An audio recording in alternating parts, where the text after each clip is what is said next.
नमस्कार दोस्तों, ये video editorial compilation for mains का पार्ट है। आप प्लेलिस्ट में जाके एडिटोरियल की वीडियोस पेपर वाइज और टॉपिक वाइज देख सकते हो।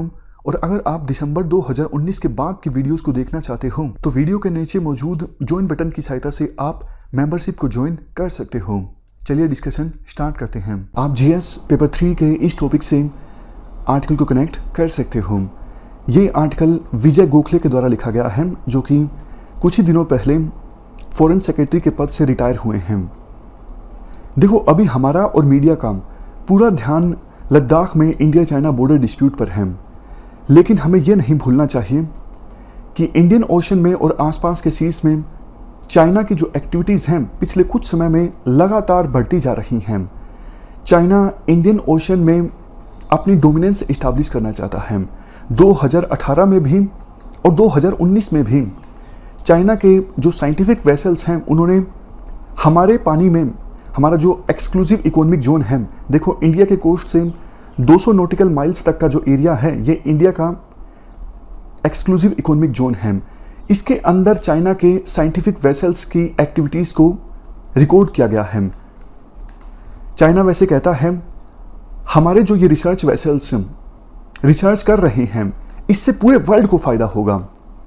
बट देखो, इंडिया का कानून साफ तौर पे ये कहता है अगर कोई फॉरेन रिसर्च वेसल्स हमारे पानी में एंटर करता है तो परमिशन लेना जरूरी है, लेकिन चाइना के वेसल्स ने कोई परमिशन नहीं ली थी।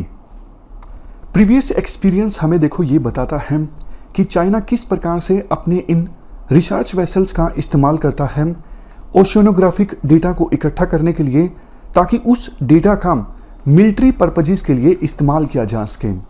समझ गए? मतलब चाइना अपने रिसर्च वेसल्स की सहायता से ये जो एक्टिविटीज़ करता है ना रिसर्च के नाम पर, इससे चाइना ऐसा डेटा इकट्ठा करता है जिसे मिलिट्री पर्पजेस के लिए इस्तेमाल किया जा सके। और चाइना की ये एक्टिविटीज़ एकदम से कितनी ज़्यादा बढ़ गई हैं आप एग्जाम्पल की सहायता से देख सकते हो। अप्रैल 2019 से मार्च 2020 के बीच चाइना ने इस प्रकार के 25 मैरीटाइम सर्वे मिशंस को डिप्लॉय किया इंडो पैसिफिक रीजन में। जबकि देखो ये सारे जो देश हैं USA, Japan, India, Australia, France, Philippines, इन सब देशों ने मिल के भी इतने ज़्यादा साइंटिफिक मिशंस को डिप्लॉय नहीं किया इंडो पैसिफिक रीजन में।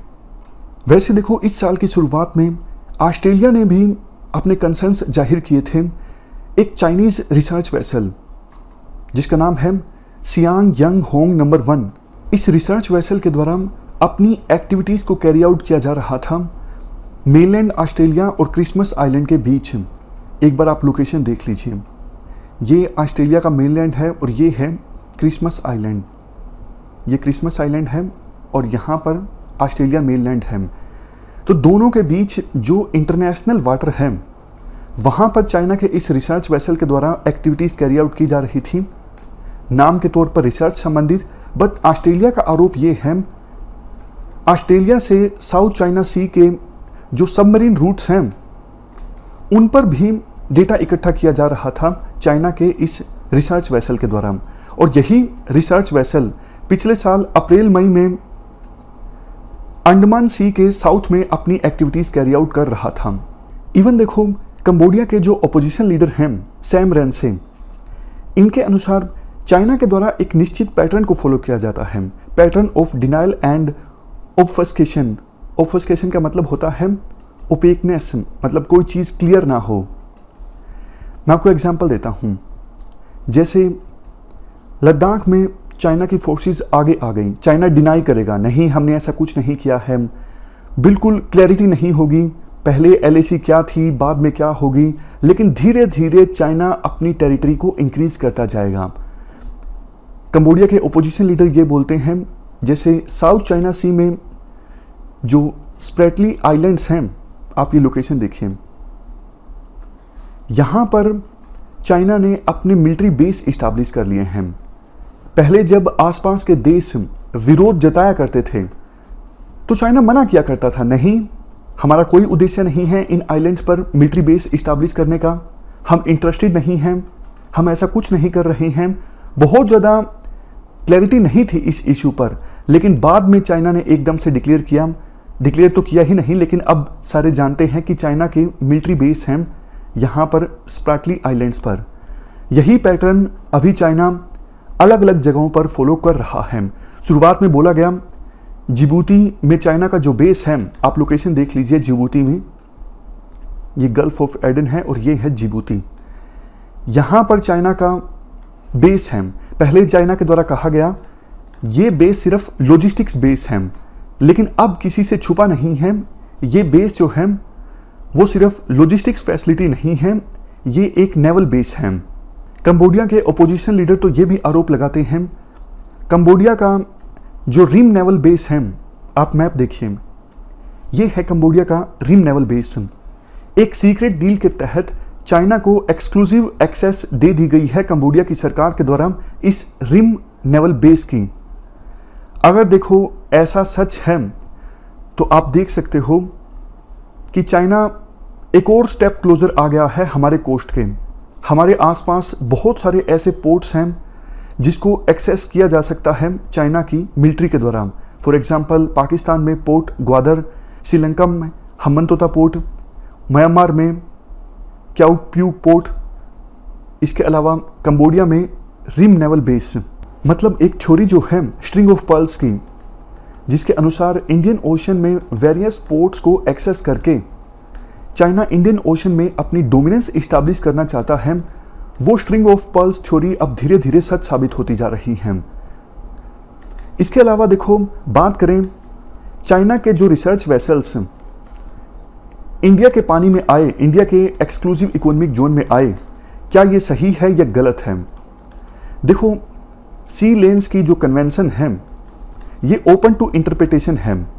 जब यूएसए के रिसर्च वेसल्स हाइड्रोग्राफिकल सर्वे के लिए जाते हैं किसी देश के पानी में, तो यूएसए का कहना होता है ये कन्वेंशन के अकॉर्डिंग है और कंसेंट लेना जरूरी नहीं है। बट जब यूएसए के वेसल्स चाइना के पानी में जाते हैं तो चाइना अपने कानून का एक हवाला देता है और कहता है ये गलत है, ऐसा नहीं हो सकता, ये बियरेबल नहीं है।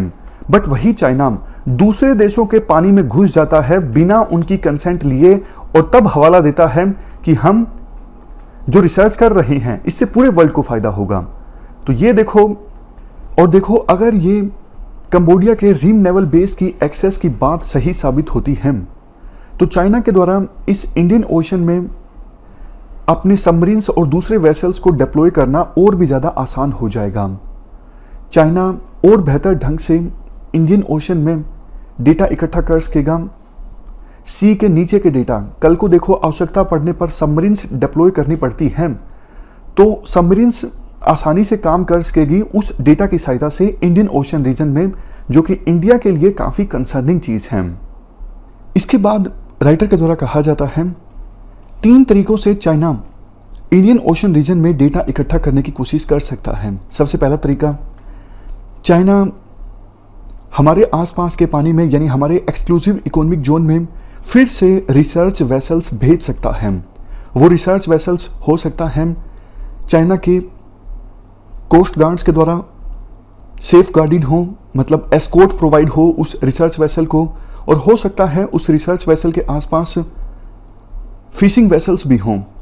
ऐसा तरीका चाइना पहले भी अपना चुका है। मलेशिया के एक्सक्लूसिव इकोनॉमिक जोन में अपने रिसर्च वेसल्स को भेजा गया था, चाइना का कोस्ट गार्ड उन्हें एस्कॉर्ट प्रोवाइड कर रहा था और फिशिंग वेसल्स भी साथ थे। मलेशिया ने विरोध जताया लेकिन चाइना ने उस विरोध का इग्नोर कर दिया, तवज्जो नहीं दी। दूसरा तरीका, China unmanned under water drone का इस्तेमाल कर सकता है।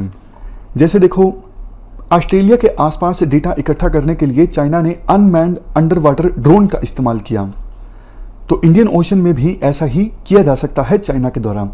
नेक्स्ट, चाइना की जो पीपल्स लिबरेशन आर्मी के नेवल शिप्स हैं वो इनोसेंट पासेज के नाम पर हमारे आसपास के पानी में टेरिटोरियल वाटर से थोड़ा सा बाहर, टेरिटोरियल वाटर कितना होता है, मान लीजिए ये इंडिया का कोस्ट है, 12 नॉटिकल माइल्स तक का जो पानी होता है वो टेरिटोरियल वाटर कहलाता है।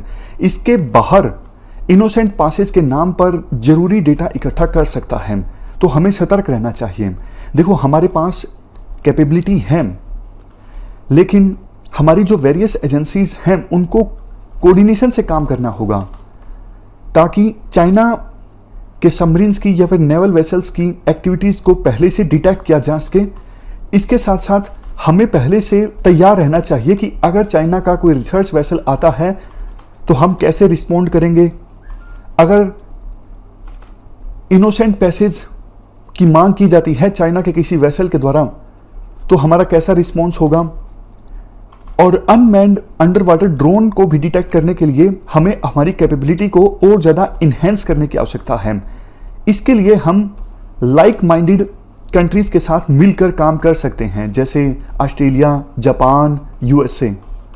लेकिन देखो, हमारा पूरा ध्यान अभी सिर्फ लद्दाख पर है, हमें सी लेन्स को भी सुरक्षित करने पर ध्यान देना चाहिए। इस डिस्कशन में फिलहाल इतना ही है। Thank you very much for discussion.